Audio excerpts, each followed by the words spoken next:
କହିଲେ ଋଷି ମାନେ ମୁଁ ଭଲ ଭାବରେ ଜାଣିଛି ମୋ ସାନ ଭାଇ ଲକ୍ଷ୍ମଣ ସେ ଇନ୍ଦ୍ରଜିତକୁ ମାଇଲା।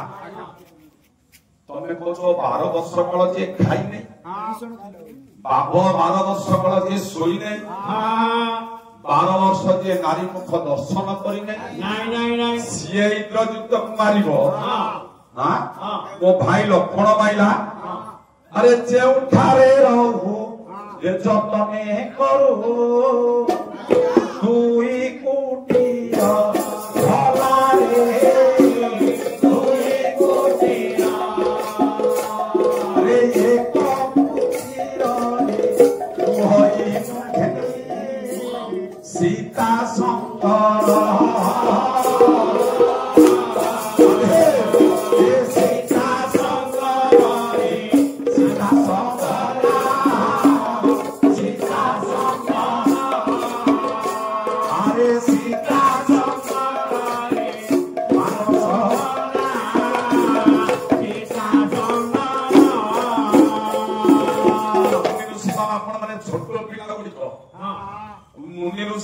ହାତ ଯୋଡ଼ିଦେଲେ ରାଘବେନ୍ଦ୍ର କହିଲେ ଆପଣ ଛୋଟ ପିଲା, ଆପଣ ଜାଣିନଥିବେ ଯେଉଁଠାରେ ରହୁ ଯୋଡ଼ିଏ କୁଟୀର, ଗୋଟିଏ କୁଟୀରରେ ଜାନକୀର ମୋର ରହୁ, ଆଉ ଗୋଟିଏ କୁଟୀରରେ ଲକ୍ଷ୍ମଣ ରହେ।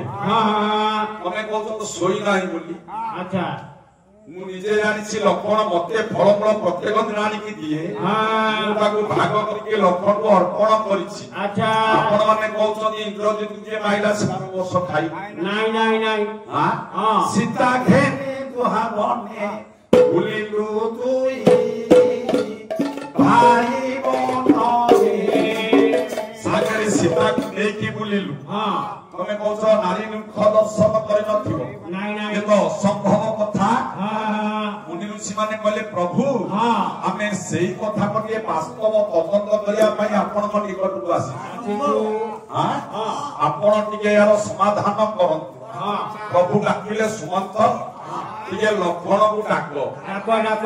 ଅନ୍ତପୁରେ ଲକ୍ଷ୍ମଣ ଥିଲେ, ସୁମନ୍ତ ଡାକିଲେ ଲକ୍ଷ୍ମଣ କର ଯୋଡ଼ିକି ସଭାରେ ଠିଆ। ଏ ସଜ୍ଜନ ମଣ୍ଡଳୀ, ଏ ସଂସାରଟା ହଉଛି କର୍ମର ଅଧୀନ। ଯେତେ ଯାହା କରୁଛେ କର୍ମର ଫଳ ଆମକୁ ବୁଝିବାକୁ ଆଜ୍ଞା ପଡିବ, ତାକୁ କେହି କାଟି ପାରିବେ। ଲକ୍ଷ୍ମଣ ହାତ ଯୋଡ଼ିକି ଠିଆ ହେଲେ। ରାମ ଠାକୁର କହିଲେ ଲକ୍ଷ୍ମଣ ତୁ ସେଇ ସଭାରେ ଠିଆ ହ, ସେଇଠି ଠିଆ ହ। ଲକ୍ଷ୍ମଣ କହିଲେ ପ୍ରଭୁଙ୍କର ଆଜି ଏଭଳିଆ ମୂର୍ତ୍ତି, ଆଖିରୁ ଦିଧାରେ ଲୁହ ଗଡ଼ିଗଲା ଭଗ ଲକ୍ଷ୍ମଣଙ୍କର। କହିଲେ ପ୍ରଭୁ ମୋ ପ୍ରତି ଏଭଳିଆ ବ୍ୟବହାର କାହିଁକି ନା, ମୁଁ ତମକୁ ଆଜି ପରୀକ୍ଷା କରିବି। ମୁଁ ତମକୁ ପରୀକ୍ଷା କରି ମତେ ସତ କହିବ ନା? ପ୍ରଭୁ କୁହନ୍ତୁ। ନା ମୁନି ଋଷି ମାନେ କହୁଛନ୍ତି ତମେ 12 ବର୍ଷ କାଳ ଖାଇନ, 12 ବର୍ଷ କାଳ ଶୋଇନ, 12 ବର୍ଷ କାଳ ନାରୀ ମୁଖ ଦର୍ଶନରୁ ବଞ୍ଚିନ, ଏ କଣ ସମ୍ଭବ? ସମ୍ଭବ? ତୁ ଲକ୍ଷ୍ମଣ, ତୋର ରଙ୍ଗ କହୁଛି ତୁ ଲକ୍ଷ୍ମଣ ହେଇପାରିବୁ ନାଇଁ ଶିବ। ଜାନେ ରେ ବା ଲକ୍ଷ୍ମଣ ହାତ ଯୋଡ଼ିଦେଲେ କହିଲେ ପ୍ରଭୁ 12 ବର୍ଷ କାଳ ଅନ୍ନ ଗ୍ରହଣ କରିନି, 14 ବର୍ଷ କାଳ ଭୋଜନ କରିନି, 14 ବର୍ଷ କାଳ ଶୋଇନି, 14 ବର୍ଷ କାଳ ନାରୀ ପ୍ରଦର୍ଶନ କରିନାହିଁ। ଆପଣ 12 ବର୍ଷ କଣ କହୁଛନ୍ତି? ଠାକୁର କହିଲେ ଲକ୍ଷ୍ମଣରେ ସୀତାକୁ ସାଙ୍ଗରେ ଧରି ବୁଲିଲେ। ମୁଁ ଆଗରେ ଚାଲିବି, ସୀତା ଚାଲିଲା ତୁ ପଛରେ ଚାଲିବି। ସୀତା ମୁଖ ଦର୍ଶନ ପ୍ରମାଣ ଦେଇପାରିବୁ। ଦ୍ବିଧାରେ ଲୁହ ଗଡ଼ିଗଲା ଲକ୍ଷ୍ମଣଙ୍କର। ପ୍ରଭୁ ଆଜି ମତେ ପରୀକ୍ଷା କରୁଛନ୍ତି। କହିଲେ ପ୍ରଭୁ ପ୍ରମାଣ ଦେବି, ଶୁଣିବେ। ଯେବେ ଜାନକୀ ନେଇ ରାବଣ,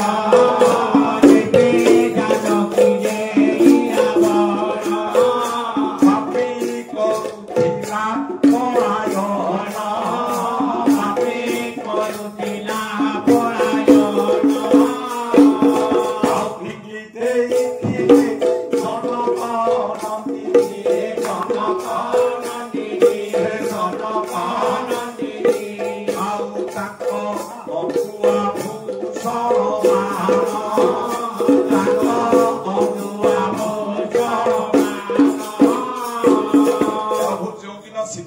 गला रावण माँ कांदी कांदी रथरे गला बेले माँ जानकी तांकर किछि अलंकार आभूषण तल को पके देई अच्छा अच्छा केमते जाइयो केमते जाइबो तो नथिलु तो मो पछे पछे गुरु मारिया को जाइथिली राही लक्षण सुनी तो मो पछरे गोडे की गला अच्छा अरे सीता अलंकार फोपडला तू जानिलु केनी ना प्रभु कहूची कोन सीता खोजी खोजी दुई भाई सीता खोजी खोजी दुई भाई श्याम के पवे सिले जाई श्याम के पवे सिले जाई बहु सुग्रीव का संगे वसिला माई करे वसिला माई करे वसिला माई करे देखा इले आप सामने आई देखा ले आवो सामने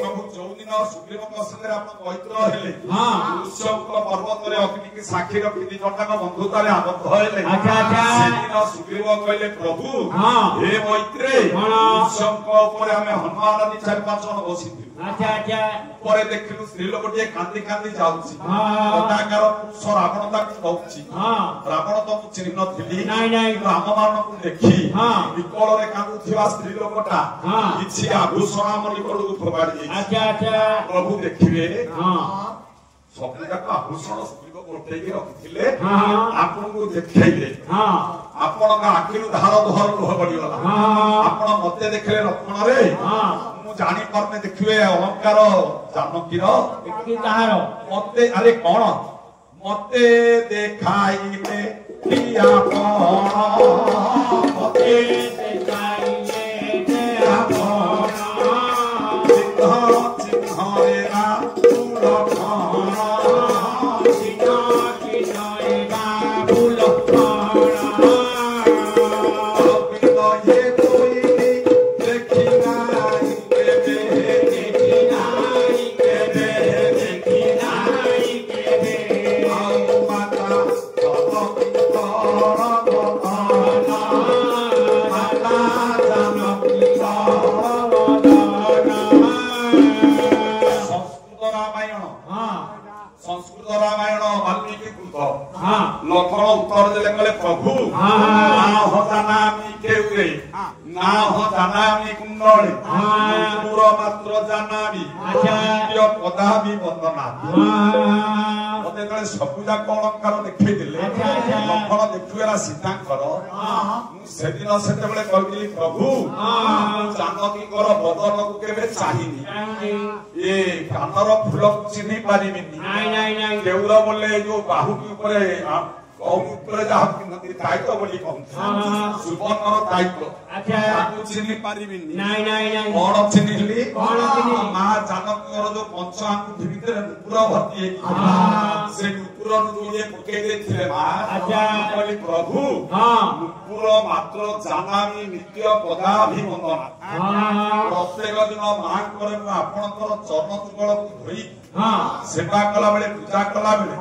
ए माँ करे नुपुर जोड़ी कहूँ चिन्हि आप किसी चिन्हि पाली प्रभु मने पइला एडे बड़ सभारे लक्षण पचारुछंती पुरुना कथा गुडाकर रघुनाथ मोर मने पड़िगला नाइ नाइ ठीक अछि कहि तू वास्तव में सीता मुख देखि नयागढ़ देउली गारे गायक आजा ए विषय गाउथे बड़ बड़ गायक माने जाइथे प्रश्न आसिला गायक माहे रुह तू रहिली जड़े प्रश्न करता कहले हम लक्षण नारी मुख दर्शन करना नाइ आज्ञा ना सुपण घटा कोन पुरुष नाक केते काटले ना मुख देखिबा सबरी अंखा गली खाइ सबरटा कोन पुरुष मुटिया हड़ बड़ी गली मुके लाग्या नारी कहा कहिबा नारी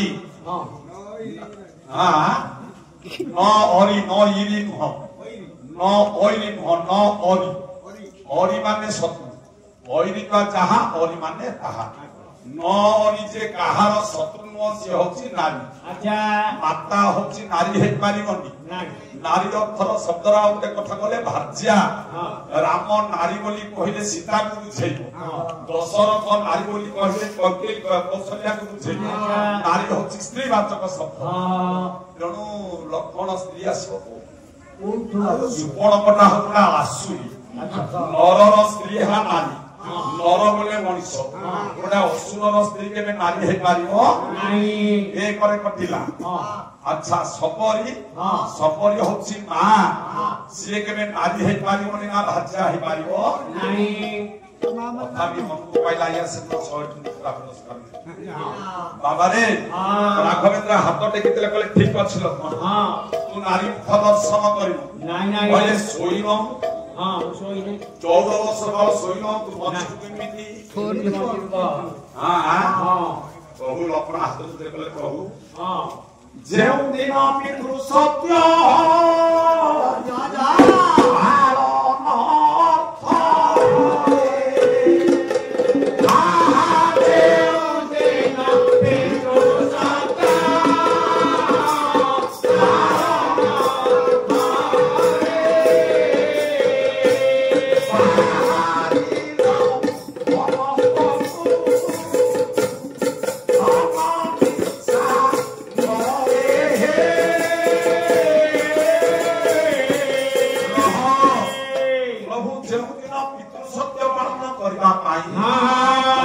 जानकी संग्रा को बाहर अच्छा अच्छा से बाहर